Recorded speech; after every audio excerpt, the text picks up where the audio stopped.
Good afternoon and welcome to the fourth concurrent session of the day, Communication and Organization, Keys to Online Learning. Our presenter today is Dr. Jason Caudill from King University. Dr. Jason Caudill has been teaching online since 2004 and has been a full-time business professor at King University since 2007, where he teaches in face-to-face and online formats at the undergraduate and graduate levels. Dr. Caudill holds doctorates in both management and instructional technology, which allows for a unique perspective on the integration of sound instructional design with his subject matter. He is also a Quality Matters QM certified online course peer reviewer, and the QM approach informs much of his own design philosophy.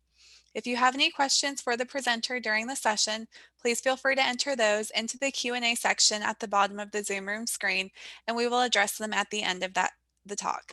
On that note, I will hand it over to our presenter. Well, thank you very much for the introduction and for the chance to be here. It's good to have what looks like a pretty full room. I thank you for giving me part of your Friday afternoon.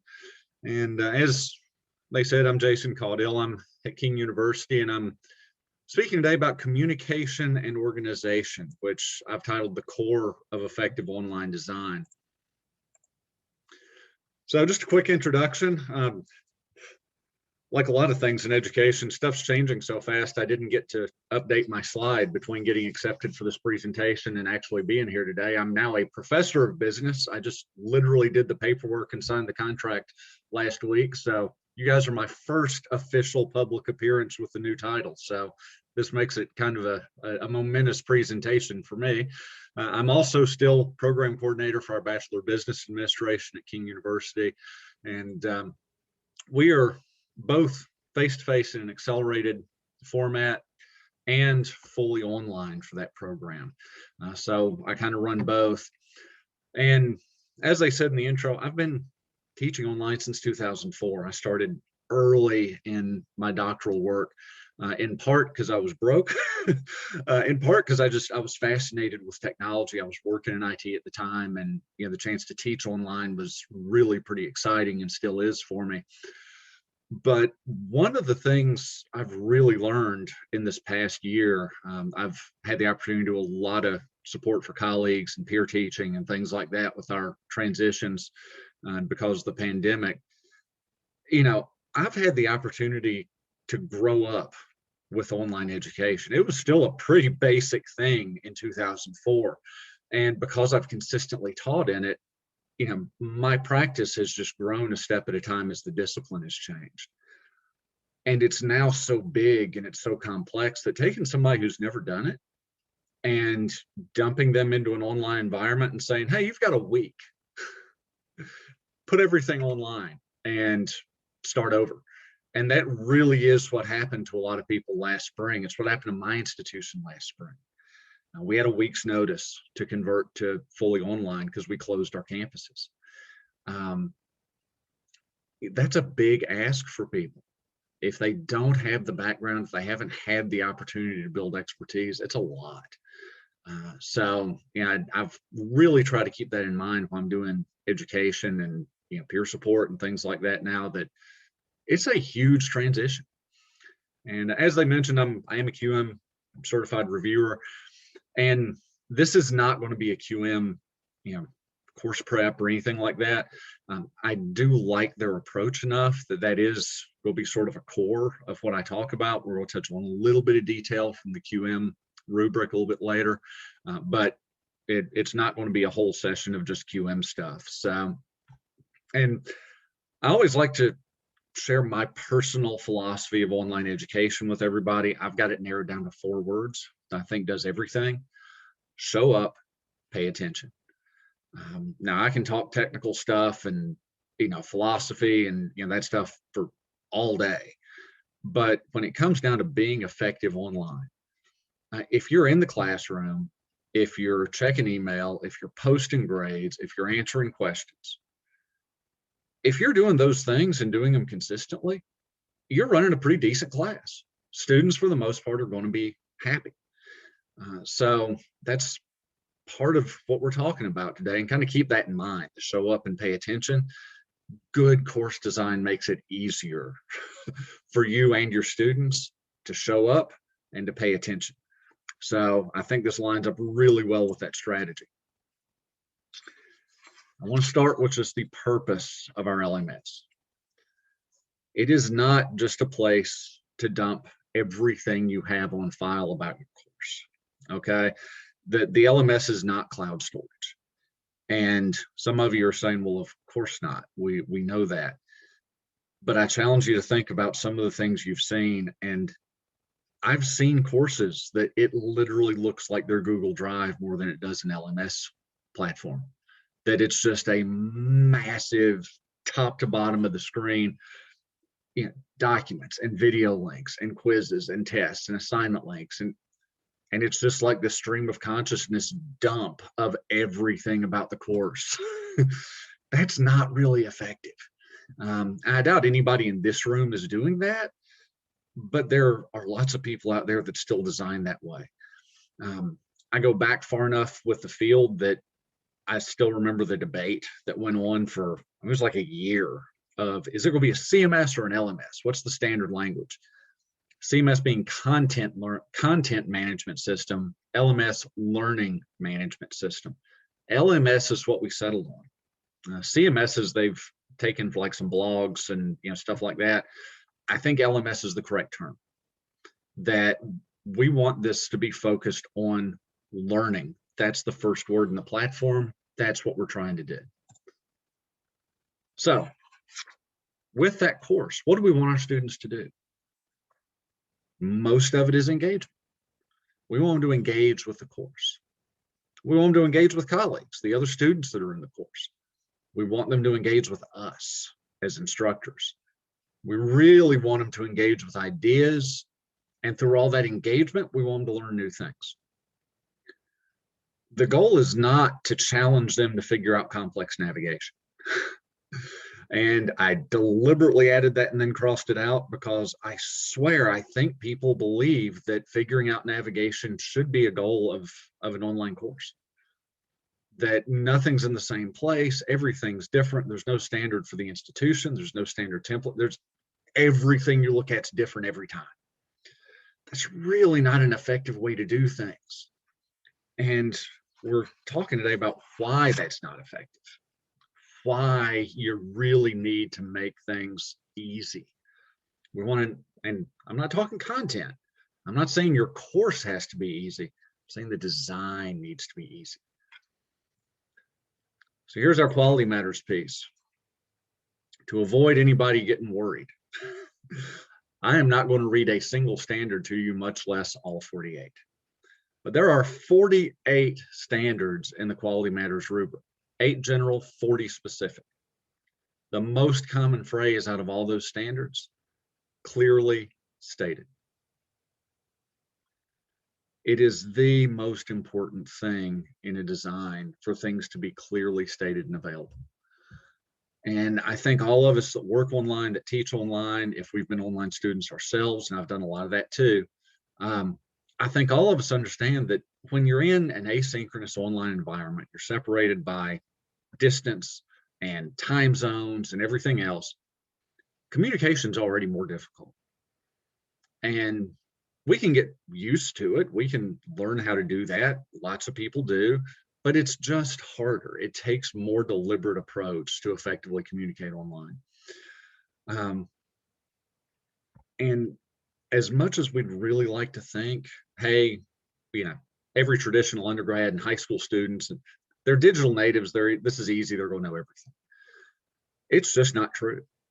I can tell you that from dealing with my own students. We have a 16-year-old in our life who is in a fully online school, doing really well, working really hard. I worked with that transition, and she's very bright, she's very dedicated, she's a very serious student.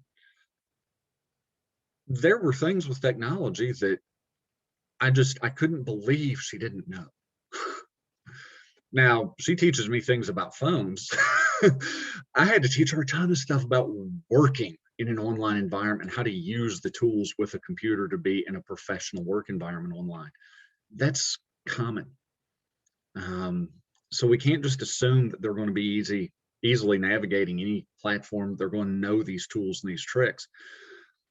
If they can't easily find things, the first response is probably going to be to email us, even if we've posted it. I get lots of emails, even as deliberate as I am with sharing stuff. I get lots of emails. Hey, how does this work? And you really just want to send them a hyperlink. I'm always very polite and encouraging, and I explain it. And then I usually also say, this is always posted here in the course. Worse is if they can't find it, they just ignore it. And if they ignore it, that obviously has negative implications for their learning experience, for their grades. So we want things clear. We want them easy to find. We need to repeat them. And we're going to talk about each of those things as we go forward. Now, there's never a bad time for a good dog picture as far as I'm concerned. So I found this really happy golden retriever. Personally, I'm more of a Doberman person, but not everybody finds those cute. So we went with the happy golden retriever. Looks very satisfied, probably just finished chasing tennis balls. Organization equals satisfaction. And if we've got an organized course, the students and the teachers are happier. Our lives are better if we're well organized. So the way I like to explain it to people, I really like to cook. And part of what makes cooking good for me is I've got this ridiculously organized kitchen for the way I like to do things. I've got bachelor's and master's concentrations in operations management. So I was trained for it in addition to just generally being kind of obsessive compulsive anyway. So I've got my tools laid out. I've got dry ingredients right in the middle. My fridge is on one end of the kitchen, the stove and the oven's on the other. I've got an island in the middle of all of it. I'm within about a step and a half of anything I need, and ingredients can flow from one end straight to the other. And out of the oven, they take a right, they go in the dining room. I hate cooking in anybody else's kitchen. And I hate it because I spend more time looking for stuff than I do actually cooking. And what I want to be doing is cooking, not looking for stuff. That's our student experience online. If they can find things quickly, they're happy. It's easy. They can just do the work. They don't want to spend time digging for stuff and opening cabinets and opening drawers and digging, where is it? What do I need? How am I going to get to it? So in my mind, what we're trying to do with an organized LMS is give people one of those really nice Airbnb, Verbo kitchens. If any of you have ever rented one of those places that you get there and there's labels on every drawer and there's labels on all the cabinet doors. And so you can tell when you walk into that kitchen, where's the pans? Well, it's in this cabinet that says pans on the door. I'm going to do that tomorrow. We are headed south for saltwater, literally in like 15 hours. So I'm in a really good mood today. I hope y'all are getting an awesome spring break sometime soon too.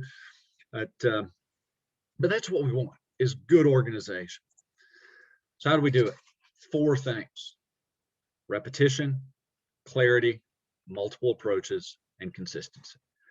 And some of these are going to kind of bleed into the others. There's a little bit of gray in between them, but the 4 of them work together to collaboratively give us a really good course experience for our students. And that's what we want to do.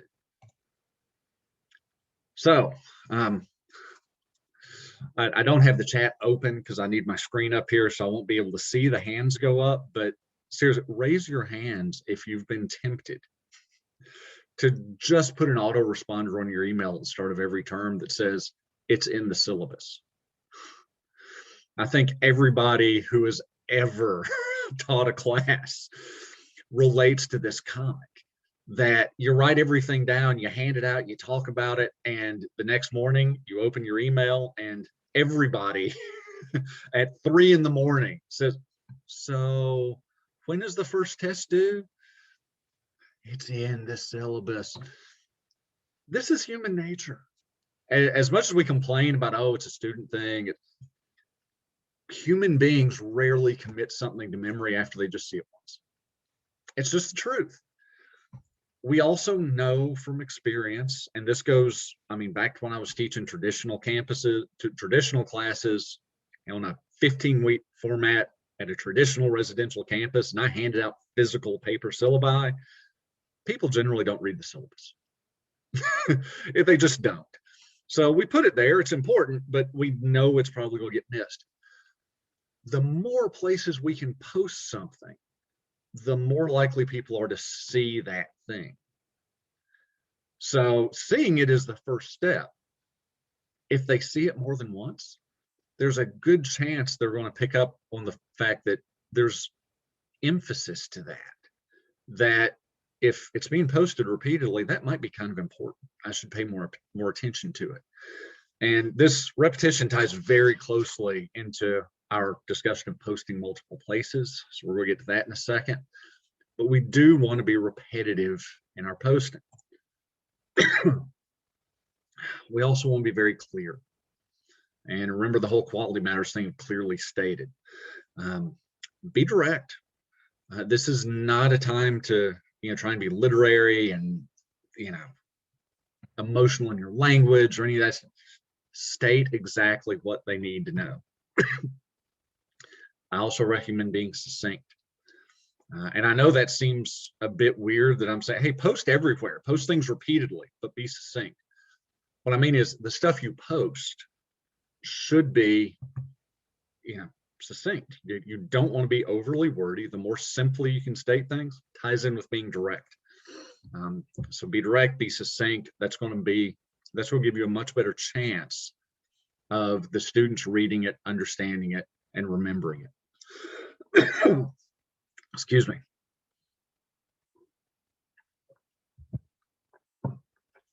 I'm in East Tennessee, and it is allergy time in this part of the world. I also have here to avoid unnecessary jargon. Generally, please avoid unnecessary jargon. That said, there are times it's very appropriate. If you are deliberately orienting students to the field, using the correct language and the jargon of that field is part of the learning experience. The only catch to that is if you're going to use jargon, define it when you use it. If you do that, I think you're good. And also keep things discreet. What I mean by that is don't mix your messages. And I do apologize that you're having to listen to me cough. I'd rather be discussing the content. If you're posting about the upcoming test, don't piggyback something about the next semester break when class is canceled. Make 2 posts. Just keep things discreet. That helps simplicity. They've got a title of that announcement. They've got the content. It's about one thing. It makes it easier for them to digest and understand. For the multiple approaches, by nature, all of us pay attention to different things. And for some students, that's going to be announcements. For some of them, it's going to be stuff in the modules. For others, it's going to be headlines. For LMS platforms have lots of different ways to communicate. And because we've got all those different options to communicate, we've got different answers for how to tell students important things. Literally copy and paste between places. You don't have to write a new separately worded announcement for everything. It's actually better if you don't. Be consistent. But post an announcement for the week. Here's all the stuff we're doing: due dates, assignments. I take those announcements, I copy and paste those directly into the intro page that I've got at the top of every module. Text connected to materials or assignments, directions, due dates, things that you've posted in an announcement, you can include that in your material for the assignment or at the top of your discussion board. Q&A forums are another place that if somebody asks me if I get more literally than like 2 students asking the same thing, I will answer those emails directly, or I'll answer it directly in the Q&A forum. But I then post an announcement. Hey, I've had a couple of questions about this, and I put the answer up there. It makes life a lot easier for me. It makes life easier for the students. because the next student that has that question, it's already in the course and they don't have to ask. So again, making things easier for you and the student works together. Consistency, like I said, I freely admit to being kind of obsessive compulsive by nature. Then training made that worse. Time searching is time wasted. Students are just like us. They have limited time. They have limited capacity for attention. If you've got things consistently structured through all your courses, then it's going to be, and not just through all your courses, but within a course, every module is structured the same way, where, for mine, like the very first thing in every module is the introduction for that module. Following that is the course resources for readings and then presentations and videos. Under that, then there's graded assignments. They're in the same order, the same place every single time. Under graded assignments, discussion boards are on top. Submitted assignments, papers, tests, things like that are below the discussion board. The better a job you can do of that consistency, the faster it's going to be for people to access the course, use the course, do what they need to do. And that's what we want, is easy access. And I can't completely skip the technical stuff. I am a technologist by nature, so some basic technical tips, stuff that I like. A lot of LMS platforms will let you embed navigation links into your text. And what I mean by that is you can create links within the LMS to other places within your course. And that's something I like to do with my announcements, my introductions, things like that is, if I say, hey, don't forget, we've got a quiz this week. I make quiz a course link, and they can click on that from the announcement. It takes them directly to the quiz page. Same thing for resources for reading, for presentations, videos, any of that stuff. In my opinion, the fewer clicks they have to make, the better the chance that things are going to work and that they're going to get to things. So I really like that. I always have assignment deadlines linked to a calendar application. Generally, if you set your deadlines in the LMS, that's automatic. And if you've got the option of yes or no, please allow for a course calendar download or import. I was doing some professional development a couple of years ago. Platform they were on, one of the things they did was say, hey, here's the iCal link for our course calendar. If you want it, drop this into Google Calendar, Outlook, whatever your platform is. iCal is kind of a universal format. And the whole course calendar will go into your personal planner. I love that option. LMSs generally allow for that. And one of my other things, if I have the option, if copyright and things allow for it, I really prefer to embed media within the LMS rather than link out. So if you've got a video in the LMS, I'd rather have that embedded on the page so it plays within the LMS than make the students link out to a video player, watch it, and then come back. I think the greater the extent we can make things single sign-on, probably the better it's going to work for the student, the simpler their experience is going to be. And just a few personal favorites. This is stuff I found handy. Number one, I really, really like using timed release to automatically post announcements. Pretty much every LMS will do this. Announcements are a really important thing for your students so that they've got regular communication from you. I will freely admit, I get into a course, I start running things, I forget. I may have every intention of posting, hey, this is what we're going to do this week every Monday morning. I get busy, I'm grading, I'm answering emails, I'm planning for the next course I've got to teach, and I forget about it. So I keep a file of announcements for a course. I write all of them up ahead of the course. I load all of them at the start of the semester, and I use timed release so that they automatically post at the right time throughout the semester. Now, when something comes up, if there's a change in schedule, if I need to share information because I've been getting questions, I'll make a live post. You can still announce whenever you want to, But those routine ones that are just the introduction, here's what we're going to cover and what we want to accomplish and what you need to do, write them up ahead of time, set them to release automatically. It's invisible to the students. They're getting the stuff right as they need it, and you can focus on the stuff that's going on live. I really like using text headers within modules to offset different parts of the module. Different platforms, we got different options for that. I think it makes the navigation much easier. I think it looks a lot better. Tied into that, I actually stole this from our director of online learning at King, who's exceptionally good at what she does.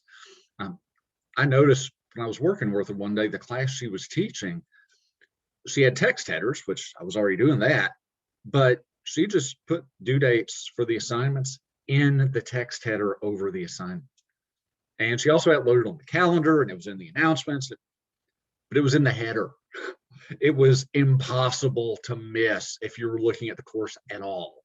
So I stole it. And now I share with people. That's a really nice thing, that because it's in bold and bigger letters right over where the assignments are. So I like that practice.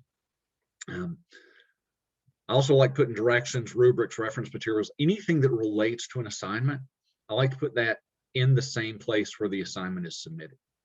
So, when a student clicks on a link for a paper that's doing one of my classes, that is the place that it submits to the LMS, but I've also got the full assignment description.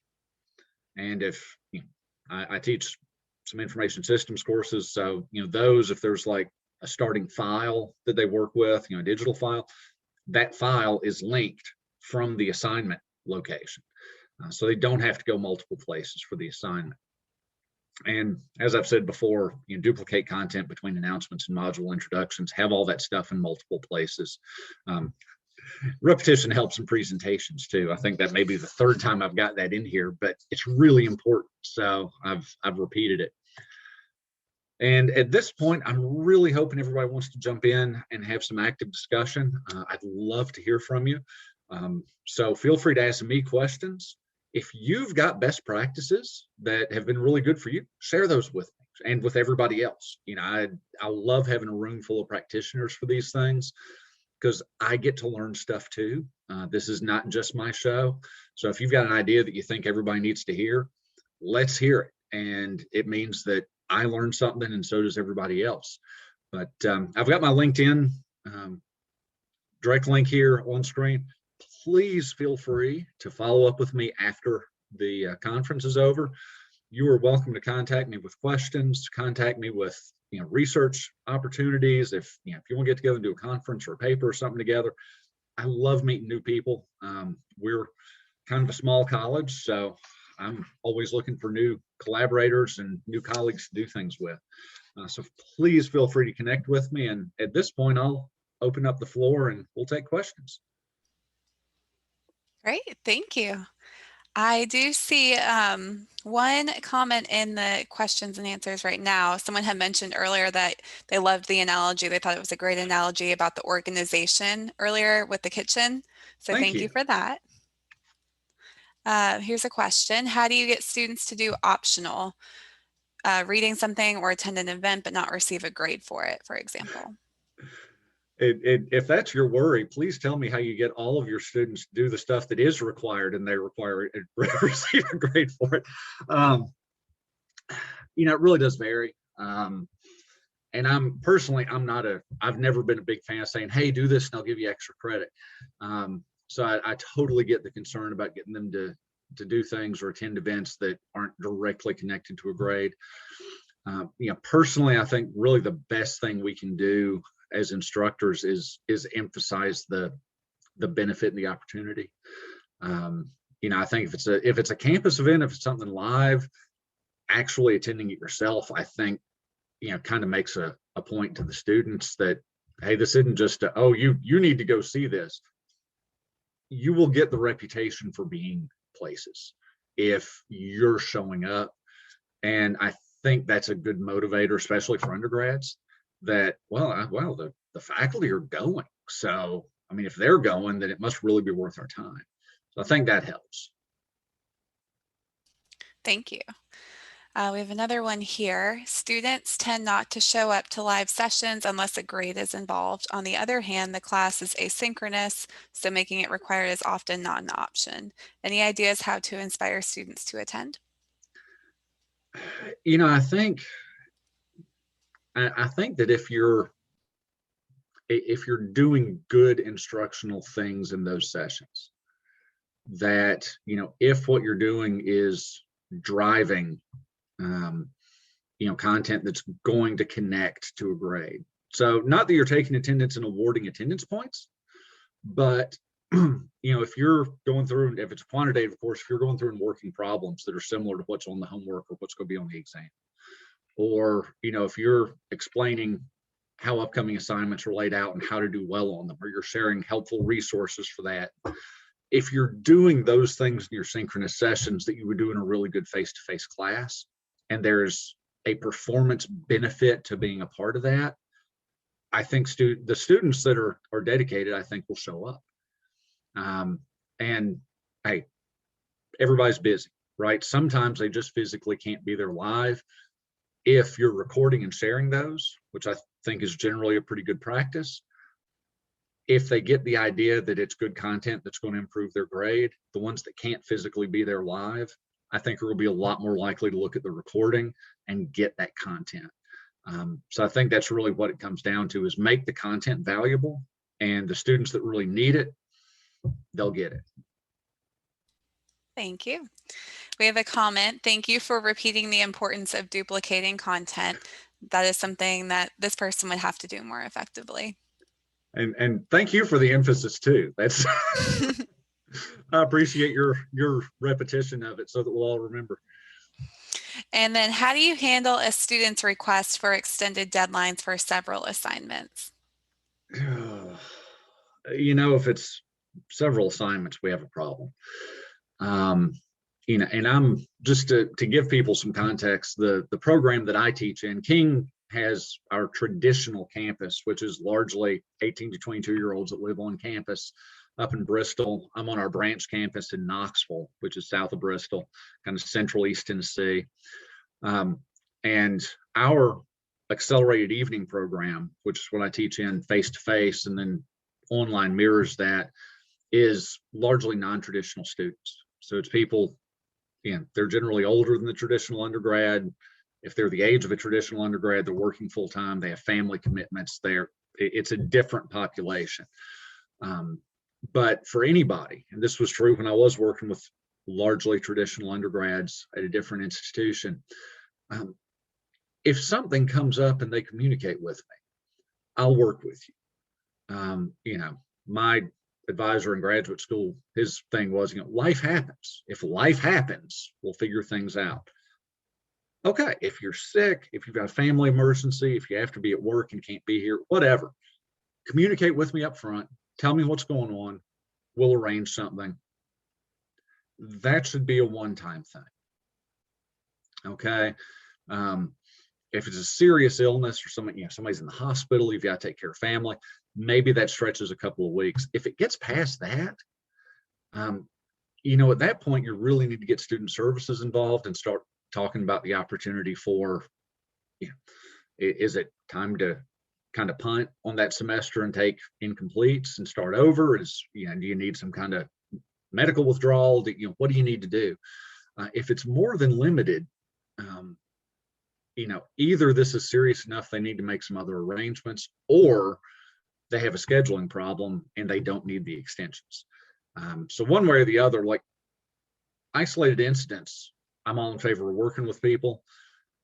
If it's multiples, you've got problems. And that's when I'd pull in our advisors and our student services people and say, hey, the student can't make it to class, they can't get stuff in, we need to figure something out. Great, thank you. And thank you for your answer. You demonstrate your concern for students and your willingness to serve them. Great suggestions. Thank you very much. I appreciate that. If you could pick one best practice tip for everyone to try to implement for the remainder of the semester to better organize their online courses or their courses in general, what would you say? Consistency. I think that is the number one thing, that there's not a perfect template of this is the order things need to be in. But if you consistently have everything in the same order, it's going to be easier for students to navigate. They're going to know where to go. They're going to know how to find things. And I think that's really what's most important is, if you don't have a university-wide template for your own courses, have everything consistent. So once they learn their way around in week one, they're good for the semester. Great, thank you. All right, last call for questions. I'll give everyone a minute or so to add those in there, but in the meantime, I wanted to say thank you very much for all of the valuable information that you've shared with us today. I'll go ahead and launch our quick 3-question poll on the presentation we just watched. So please take a minute to send us your feedback. And again, if you have any questions that come up, please go ahead and send those in the Q&A and we can still address those. And I do see we've got a couple of hands raised. So if people would rather speak than type in, I'm more than happy to take those, just depending on how people want to do Sure. things. Let me know. I think they might be muted, so they may not be able to talk. I'm wondering if they're still hanging out from when you asked for hands earlier. I'm not sure if they go away automatically. But we do have one question here. Should professors and departments get together to make a template? I think that's an effective way to do it. If you're in a position where you've got a collegial group and you're able to work collaboratively and come up with a standard template, I think that's an excellent way to go about it. I can tell people from experience that you start doing stuff like this, and even though at no point am I implying that you need to tell people, hey, this is the content you need in your course, or this is how you need to do things. It's just layout. It really isn't that different from saying, hey, you need to have a syllabus. Here's your classroom, and here's the time and day you need to show up and teach. I have seen a lot of pushback from faculty members over, well, you can't tell me how to lay it out. My academic freedom allows me to lay it out however I want to. So just be warned. You may or may not get really receptive people when you start talking about standardized layouts. And my answer to that when it's come up and people have asked me, I've always been like, look, nobody's telling you what content to use. Nobody's telling you how to assess your course. We're just telling you where to put the stuff that you want to use. Use anything you want. Just if you can lay it out this way, then it'll be better for everybody. So I'm all in favor of that, but be warned, you may not get the response you're expecting, just depending on who you work with. Thank you. We have one other question here. How do you reduce procrastination? What is the best window of time for a 30-minute assignment? If I give a week, they will take a week.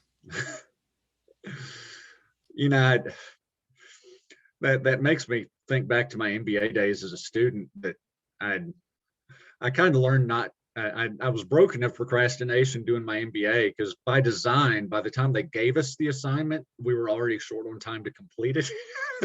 I'm good with that in an MBA program that's kind of a unique subculture. You can't necessarily get away with that with everybody. I really just don't know. If it's a 30-minute assignment, generally I would think like 2 or 3 days would be sufficient, provided you're talking traditional undergrads. My standard, I'm going to go slightly off the tracks from your question here because it relates. Everything for my classes, the deadline on all of it's 11:59 p.m. on Sundays. For a couple of reasons. Partly, like I said, largely non-traditional students, they're working during the week. A lot of them get most of their stuff done on weekends. Having things due at the very end of the weekend works for when they're physically capable of doing the work. I also like when it works to have a standard, the whole class, this is the time everything is due, because I think it's easier for the students to schedule their work that way. That does not always work for every environment. So if you've got an environment where it works better to have things due different days, different times, if it takes 30 minutes and they're traditional undergrads, I would think it's reasonable if your class meets twice a week to have it due from one class to the next one. Or, give it on Friday, have it due the following, Tuesday morning or something. Don't force it over the weekend.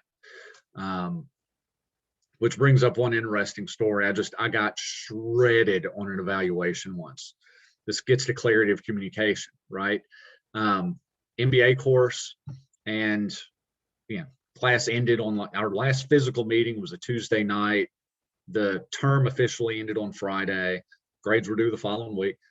I allowed them through that 11:59 p.m. on Sunday to turn everything in, being nice. Like, I'll give you a little bit of extra time. I'll be able to grade. I got shredded by one of those students on my evaluation, screaming about how unfair it was. They were expected to do work after the class was over because they had to prep for the next one. And I was like, the assignment was posted and available literally from day one of the class. They could have turned it in anytime they wanted. I just allowed them an extended period to get it done. Clarity of communication. It bites me sometimes too. We have a couple others here. We are often told that our syllabus is like a contract with students. If we are going to be a bit flexible with deadlines, etc., how do you align that with the syllabus? If you state in the syllabus that there will be no extensions, then it isn't fair to give any. However, if you state in the syllabus that there can be flexibility with deadlines, you will likely be delugged with requests for extensions. It's a really good question. The wisdom that's been shared with me by deans over the years that I've adopted as mine, and it so far, across my fingers, has not really caused me any problems, is that you can back off of what's on a syllabus and make things more flexible. You absolutely cannot go the other way and be more stringent than what you put in the syllabus. So my general approach is that the syllabus is very strict. And I'll usually post in an announcement, or if it's a live class, I announce on the first night of class, my philosophy that, hey, communicate with me. If the boss makes you go out of town, if you're sick, if you have, if your kid's sick and you have to take care of them and you can't get stuff done, communicate with me and we can work something out. So I take it more like that rather than just saying, hey, you've got X amount of flexibility with deadlines. There are, I'm sure, other good ways and effective ways to do that. That's my personal approach to it, is that rarely will you ever get a complaint about backing off of a requirement on the syllabus, but you'll definitely get a complaint if you add one. Thank you. And one more, students told me that they appreciate a due date on Monday. Some of them have to work over the weekend. And that's a good point. Like I said, due dates and schedules and things like that, it definitely varies with your student population. There's that question of when are they doing their work? When are they going to be available? You can, and here's the thing, there's deadlines and there's when they work, right?